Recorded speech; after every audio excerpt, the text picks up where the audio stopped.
Hi, my name is Diogo Heitman, and this is my presentation about the eBay data breach for BYU Idaho CIT 270.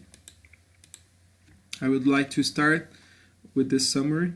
So talking about the attackers, a group called Syrian Electronic Army was the one who claimed this attack. They said it was a hacktivism operation, and the intention was not to attack people's accounts. However, they indeed stole a lot of personal information from eBay's customers, such as customer's name, password, email address, physical address, phone number, and birth dates. And the cause of the compromised eBay server was attributed to the theft of 3 corporate employee login credentials. It was not disclosed exactly how these credentials were compromised. One of the options, it's a spear phishing attack. So let's understand a little bit what this means. So a spear phishing attack, it's a kind of attack where the attacker attempts to trick the user into giving important security credentials so they can infiltrate in the security of a website or a system. In this case, the attacker can start with going to social media, trying to find information about employees of a company, in this case eBay. And when they do this, they will gather the more information they can have to create a legitimate email to send to these users. So when the user receives this email, they won't suspect that that contains a malware or a virus or something like that. So when the user receives this email, they will embed a link on this email, and when the user clicks, it will install a malware to grant control of the computer of the user to the attacker. And this will cause a lot of problems to the user and to the company in this case. So, however, the specialists of eBay had claimed that the spear phishing attack was the most probable reason for or cause of this attack. There was more vulnerabilities that was discovered by specialists. And the first one I would like to cover is the weakness to cross-site scripting, which is attack also known as XSS.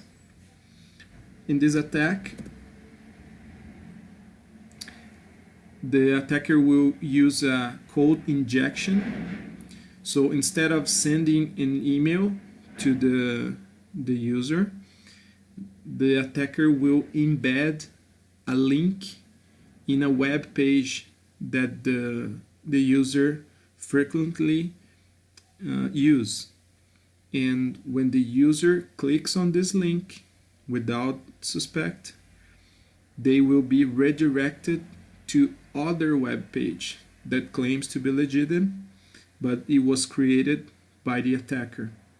So when the user insert the username or their credentials, the attacker will receive this information and then will use in their attack to enter in the system. So as we can see in this chart on the left, this kind of attack is the one where the attacker will embed a malicious script that will enable the the attacker to receive the personal data of the user as long as the user clicks on the link, and then will put their information, their personal information, and the web browser session cookies will be sent to this attacker, and they will have also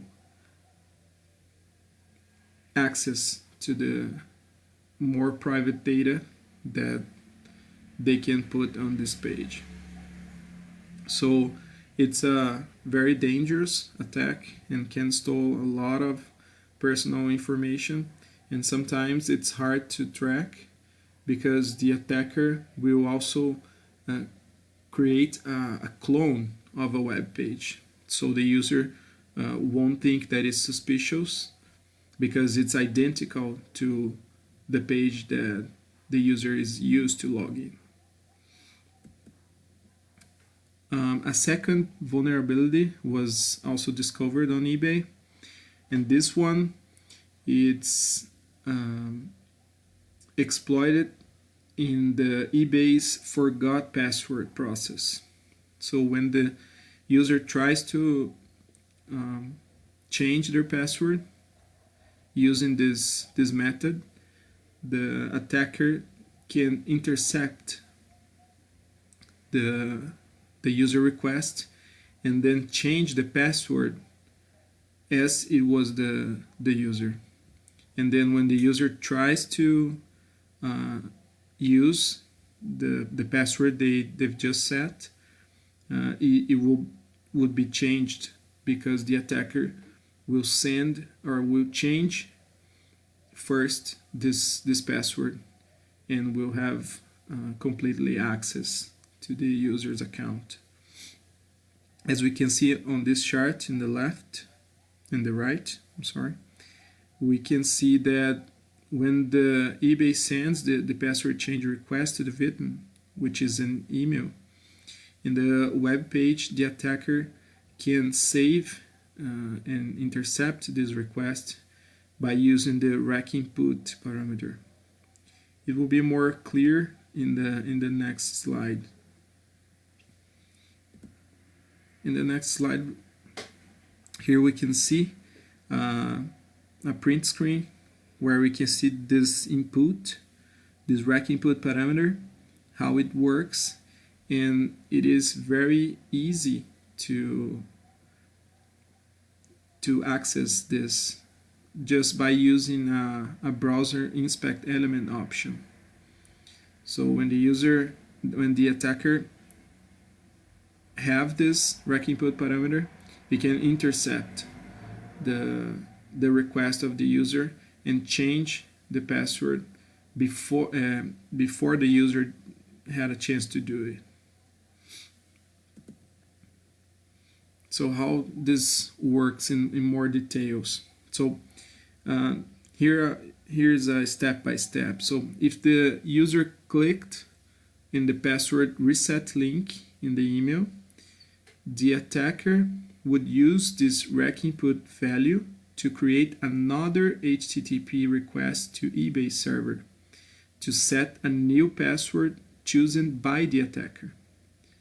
So the attacker will send this request before the user, so they can create a new password as it was the user. And after the user provides his or her email ID and presses the submit button, eBay will generate a second random code, which is unknown to anybody else except users themselves. And then the code, along with the password reset link to the eBay user with the register email address. Once the user clicks on the password reset link provided in the email, user will be redirected to an eBay page with a new password set option, where the user only needs to enter a new password twice and has to submit it in order to reset his eBay account password. So instead of using the secret code, the new password HTTP request sends the same respective REC input value that has been generated in the first request. So when the user clicked on reset password, in which is known as to the attacker. So the attacker will receive this information before the user. So they will act in advance to set all the passwords before the user had a chance to do it. So what all this breach caused to eBay revenues? So we can see by this chart that when the breach was discovered, the revenue had dropped severely in the next quarters. So they went from 12% to reach 6% in Q2 2014, and then just kept going down into the first quarter of 2015. So it was millions of dollars that they have lost on this breach, this data breach. So what would be a proposed solution for this?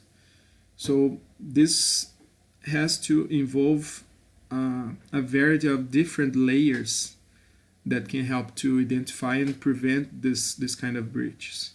So every layer that is possible until we reach the database needs to be protected.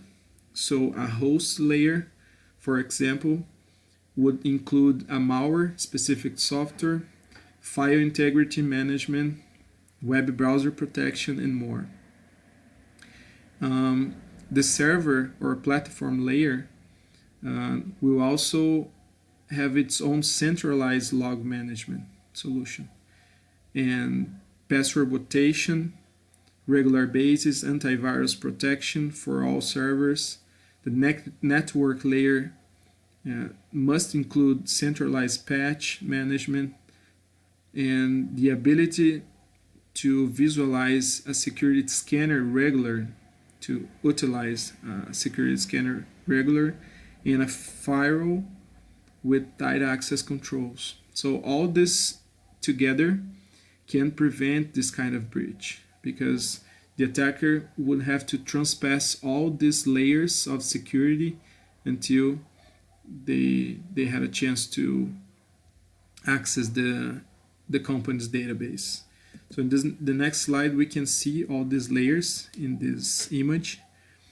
And so in every layer, we can implement a security, such as in the network, we can put firewalls, we can use in the platform layer antivirus software, patching, security specification for systems, security coding and security specifications for the application, file and data encryption in the data layer, and also monitoring, intrusion detection, and remediation in the last layer. So with all this combined, it can help eBay to avoid this kind of breach in the future.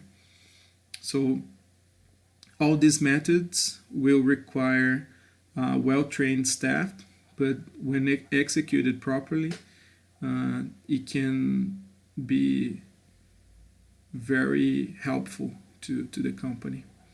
So another thing would have to, they have to be these layers must be monitored 24/7 to identify intrusion attempts in various stages and to help all this process. So it will not be easy to implement all this, but it is necessary in order to avoid all this. So this is kind of what I would like to present in this presentation, and this is my references, and I hope you had enjoyed this presentation. Thank you.